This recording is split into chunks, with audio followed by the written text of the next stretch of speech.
Astăzi vă salut dintr-o zonă extraordinar de frumoasă.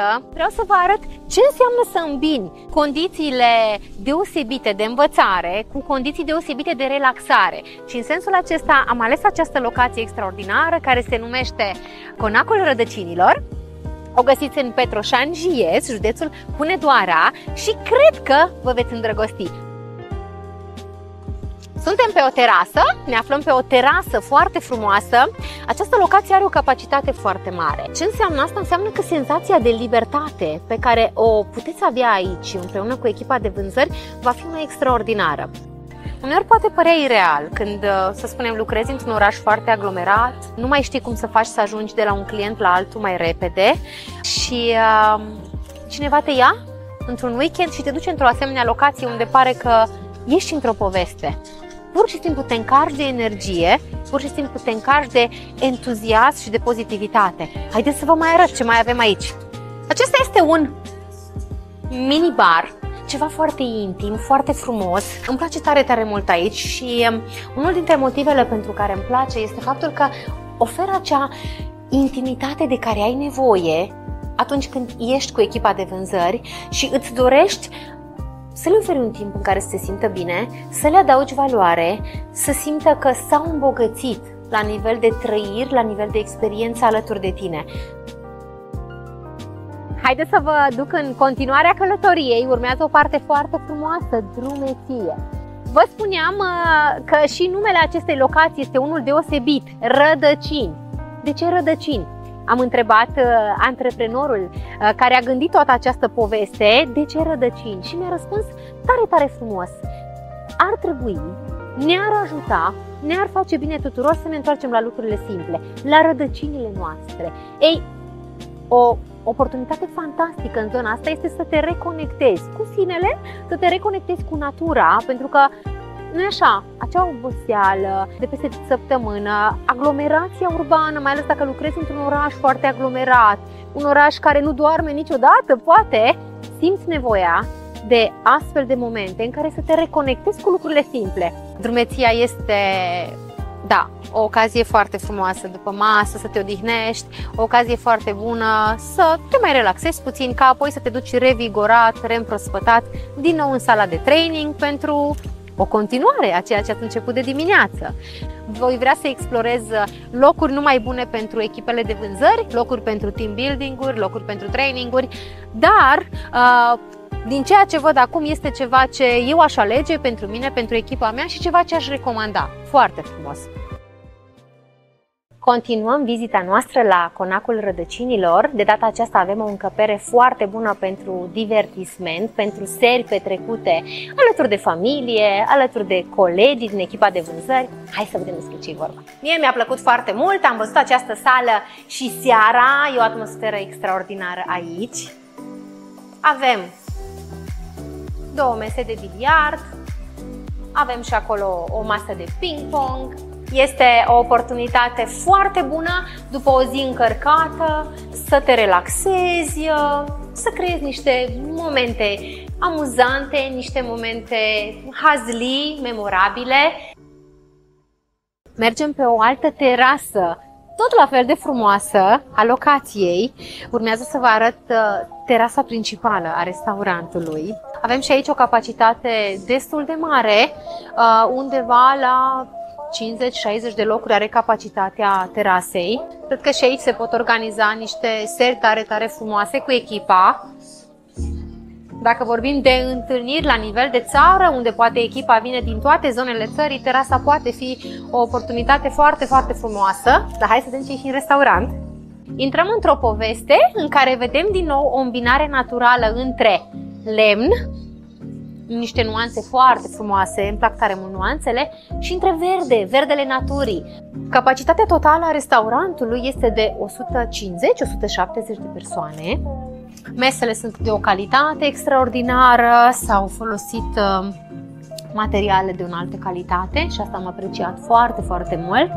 Ai acea senzație de confort, în același timp te simți respectat ca și client atunci când te așezi la o masă de calitate, când stai pe un scaun confortabil. Iată și aici o zonă foarte frumoasă de relaxare, în care poți să stai după ce ai servit masa, la o cafea, foarte plăcut. Tot aici poți să mai stai dacă vii iarna, să spunem, sau în sezonul toamnă-iarnă, de ce nu? Poți să stai aici la un ceai, la o ciocolată caldă. Hai să vedem zona de relaxare, care este extraordinară. Hai să vedem ce înseamnă spa. Intrăm într-o poveste extraordinar de frumoasă. Poveste în care am trăit câteva ore atunci când am avut o întâlnire cu echipa mea de vânzări. S-a întâmplat exact în sala aceasta și ne-a plăcut tare mult. Hai să vedem.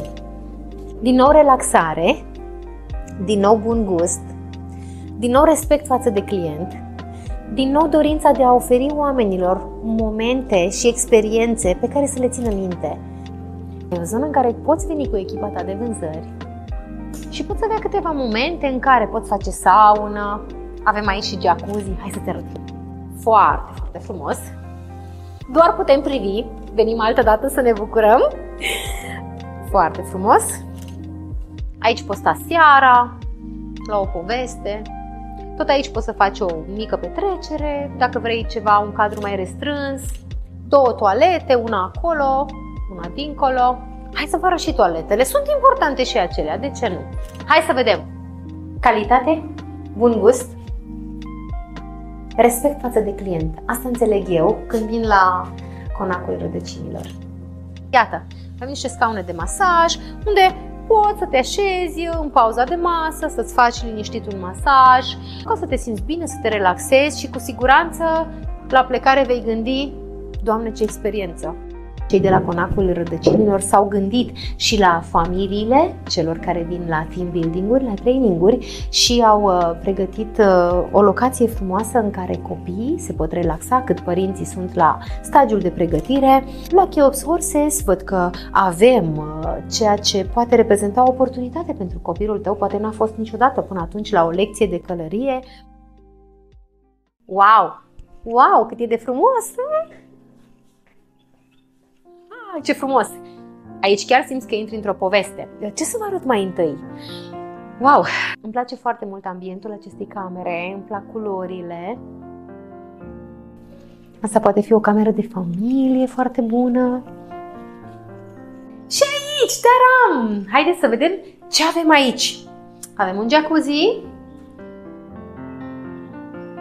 Avem o panoramă frumoasă. Dacă deschidem geamul, o să vedem că vedem pe terasă, o priveliște extraordinară.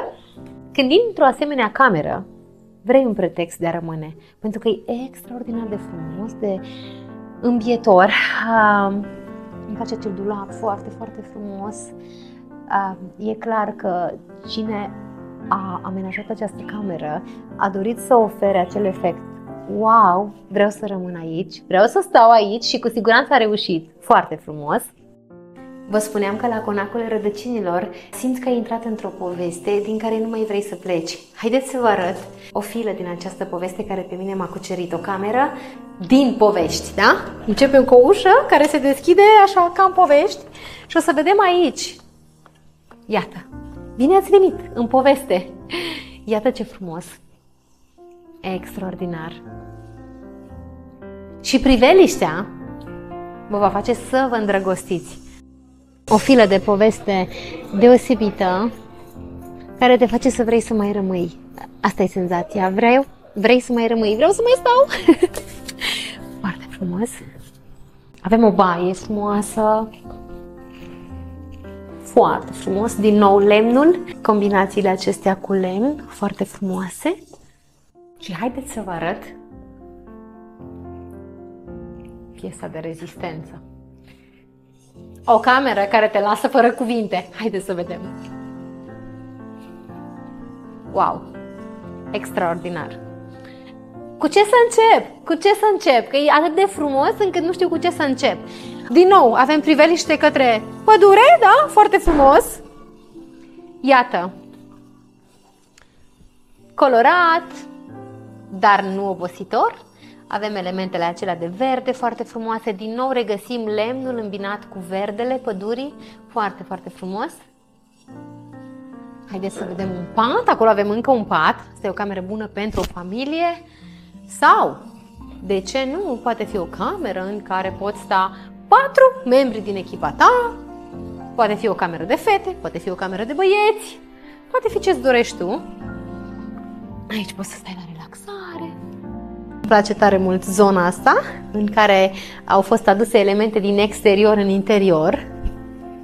Tare, tare frumos pădurea, reprezentată aici tare fain. Din nou frumos. Iubesc priveliștile care duc către natură. Avem și aici pădurea. Avem un jacuzzi. Minunat. Wow! Pe jos îmi place foarte mult. Din nou elemente care au adus natura în interior. Foarte frumos. Foarte frumos. Cel mai mult îmi place faptul că dacă stau în jacuzzi, de exemplu, pot să am priveliștea asta extraordinară. Fie că e vară, fie că e toamnă, iarnă, e o experiență frumoasă. Bine ați revenit! Haideți să vă arăt o nouă sală frumoasă, de această dată sala de conferințe.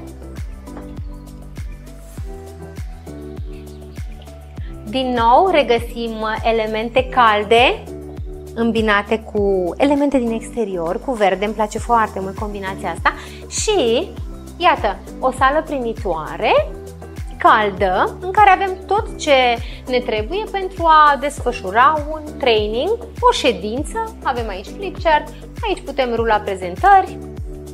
Luminoasă, îmi place foarte mult faptul că e luminoasă, consider că lumina este tare importantă într-o sală de training și aici avem din plin lumină. Prieteni dragi, a fost o bucurie, o plăcere să fiu gazda voastră în turul Conacului Rădăcinilor, o locație pe care cu toată încrederea, cu toată dragostea vă recomand. Veți găsi aici lucruri importante în crearea de experiențe memorabile. Calitatea serviciilor, bun gust și mai ales grija față de client, dragostea, prețuirea față de oamenii care trec pragul acestei locații. Am găsit asta din plin aici. Doresc să trimit și la voi din ceea ce am găsit. Nu mă credeți pe cuvânt, haideți și vizitați. Veniți și vedeți cât este de frumoasă această locație și cât de bine vă veți simți aici. Iar dacă faceți asta, îi veți vizita, dați-mi și mie un semn să știu dacă ceea ce eu am transmis este exact ceea ce voi ați găsit aici. Îi puteți vizita pe Facebook, îi puteți vizita pe Instagram, pe TikTok. De asemenea, îi puteți găsi pe site-ul lor www.conaculrădăcinilor.ro. Iar după ce faceți asta, puneți acolo pe lista voastră o vizită la Conacul Rădăcinilor pentru că merită. Vă mulțumesc tare mult pentru că m-ați ascultat, a fost o bucurie să fiu gazda voastră și să ne revedem cu bine în viitor. Gânduri bune!